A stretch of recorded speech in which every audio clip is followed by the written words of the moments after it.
Sa tingin nyo mga kailaw, kain pa ba itong ginagawa na to?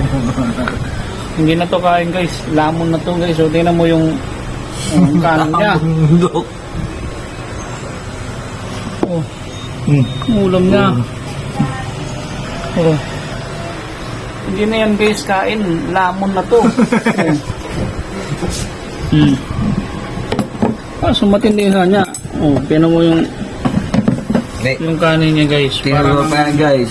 Mount Pinatubo. Parang Mount Pinatubo. Diba? Tindi itong kumain guys. Logi ako rito sa ambagan. Sino mo yung ano? Yung kanin. Yan ang natira.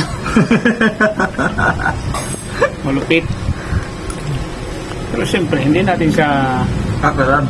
hindi tayo magpapalugi guys. Ako pa ba magpapalugi?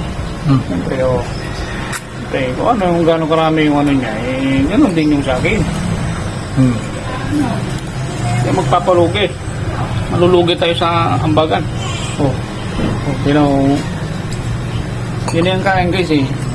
Lamon na yan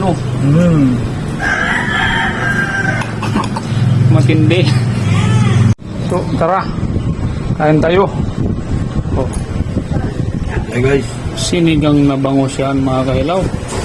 So, magsigang-sigang muna tayo ngayon. Sarap sa puyat. Next time guys, pupunta kami ng Bulungan. So, ewan ko sa inyo kung alam niyo yung Bulungan. So, mura yung mga bilihin ng mga seafoods doon. Mga isda. Tignan natin kung marunong tayo bumulong. Bubulungan na natin yung mga malalaking isda doon. Mura lang daw eh. So, tara. Kain muna tayo.